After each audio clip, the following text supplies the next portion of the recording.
Welcome to the Red Shed. And welcome to today's Red Shed.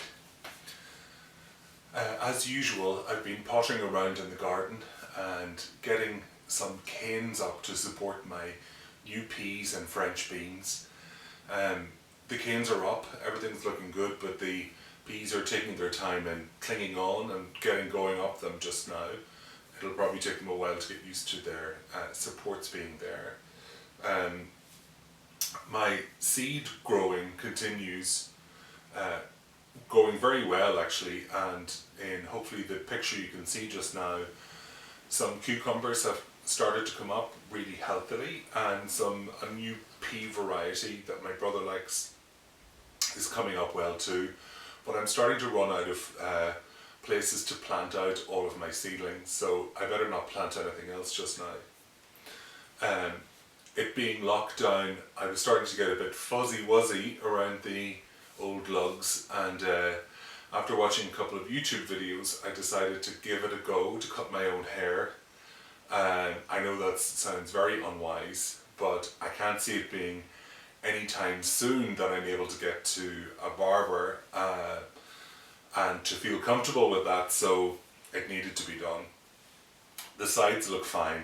The back is, however, a different matter, but thankfully I can't see that, and neither can anybody else since I'm not going anywhere.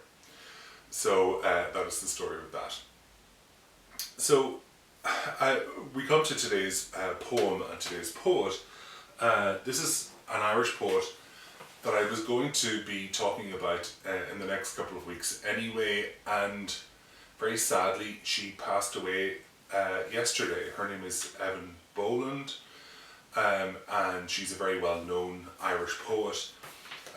There's a little bit in my anthology which describes her history, and I thought it was interesting to reflect on it.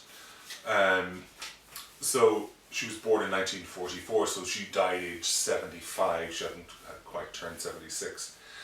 And she was the daughter of an Irish diplomat called F.H. Boland and the post-expressionist painter Francis Kelly. She was born in Dublin, educated in London where her father was the Irish ambassador, and New York where he went on to be a representative to the UN. So I think that's a very interesting kind of reflection on where she was brought up and the possibilities that there might have been in her life, and in a way that should be in everyone's life, every woman's life. She's particularly known as being somebody who writes very beautifully about the everyday, about domesticity, about the position of womanhood, of modern womanhood. And she went on to win a number of national prizes along the way. I think for those who've known her for a very long time, she's thought of as being an inspirational Irish woman. She was also, it's worth adding, an academic who didn't particularly like academia, but managed to be a professor at Stanford University at the same time. So somebody had posted this particular poem and I liked it and I wanted to share it with you. So this is White Hawthorn in the West of Ireland by Eavan Boland. I drove west in the season between seasons. I left behind suburban gardens, lawnmowers, small talk. Under low skies past splashes of coltsfoot, I assumed the hard shyness of Atlantic light and the superstitious aura of hawthorn.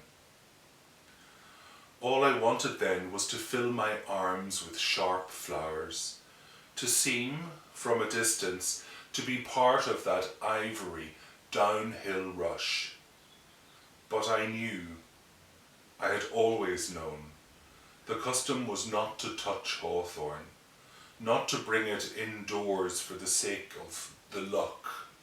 Such constraint would forfeit. A child might die, perhaps, or an unexplained fever speckle heifers.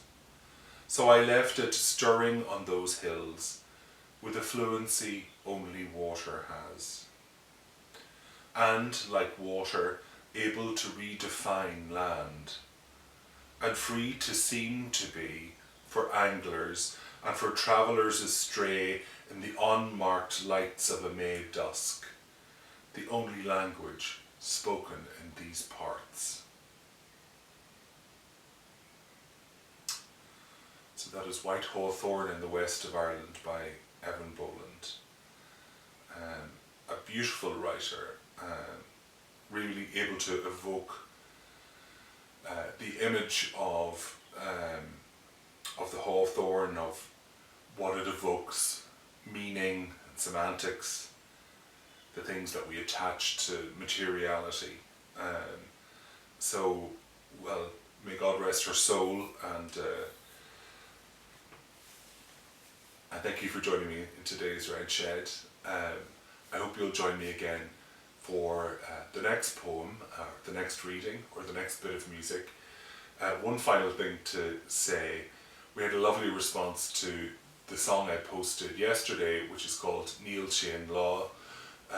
It's Not Yet Morning, from a little group that friends of mine got together a few years ago called Ishkara.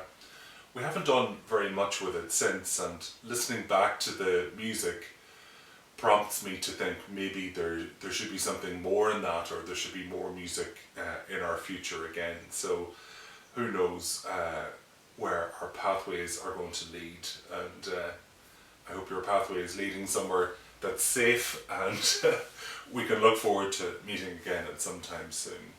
Take care. Red Shed, welcome to the Red Shed.